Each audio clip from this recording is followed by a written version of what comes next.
Bloop presents The Rum Review with your host, Dr. Hunter S. Snook. Welcome back, Hunter. It's good to be back, Noe. I hope you aren't too mad after last week. I worked real hard on this week's review. Let bygones be bygones, right? Yeah, I left all my bygones in Saigon. Sorry? I didn't tell you? Well, you see, I was in a bar when this cute Thai chick with stubble and a husky voice approached me. I'm afraid we'll have to hear this another day. But yes, you watched, The Truman Show? Yes, indeed. And you actually have relevant thoughts about it, right? Of course. Alright, Hunter, then fire away. Well, Truman was a fascist, mass-murdering, warmongering son of a snitch. He might have even been worse than Nixon, Bush, and Cyrus. Miley, not Vance. Combined! Hunter? Yes? You did not watch The Truman Show. No, I did, I swear. You did not watch The Truman Show. I swear to George McGovern that I did. Let me ask you something, Hunter. In whatever alternate universe you live in, is Harry Truman played by Jim Carrey? Well, no, it's more like he plays himself. Why bring Jim Carrey into it? Because he was the star of the movie you were supposed to watch. And what movie was that? The Truman Show. Oh, The Truman Show. Yes, Hunter, The Truman Show. I thought you were talking about the Hiroshima episode of Oliver Stone's Untold History of the U.S. It's fine. It's not like they're entirely different genres featuring entirely different people or something. Huh, yeah, they were pretty similar. They should have put a disclaimer or something. People could get confused.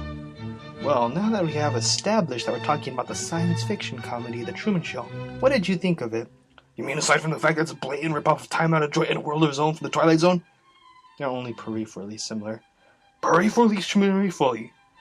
Jim Carrey is pretty good as Truman Burbank, right? I suppose so. Thought he was a little too serious for the role. Well, he kinda had to be, at least compared to the roles he usually plays. I guess. But really, they couldn't get one scene of him talking out of his bunghole? How would that improve the film? It would make it funnier. To who? To me. Well, who knows? Maybe you can make a sequel someday where Truman Burbank creates a 24-hour TV show that consists solely of him talking out of his bunghole. That's brilliant, man. I was afraid you'd think so. I'll get to work on that as soon as possible.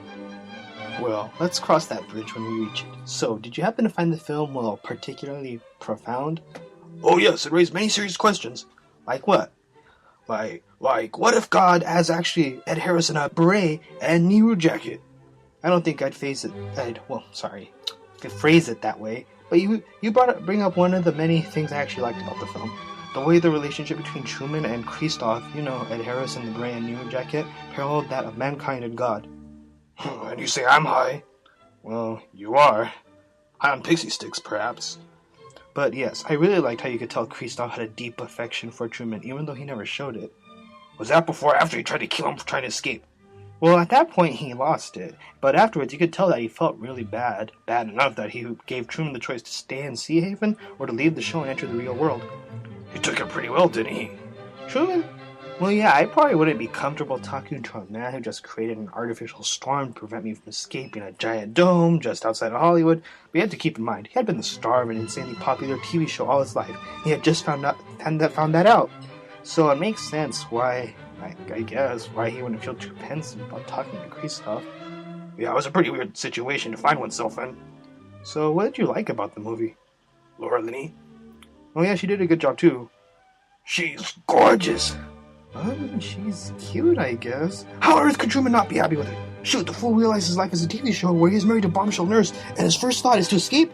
I mean, if you were to tell me you wanted to make a TV show where I had to live in a second-rate Norman Rockwell painting married to luscious Laura, who, mind you, gets paid $10,000 every time she stumps me for the rest of my life, I would be paying you to lock me in the dome and throw away the key.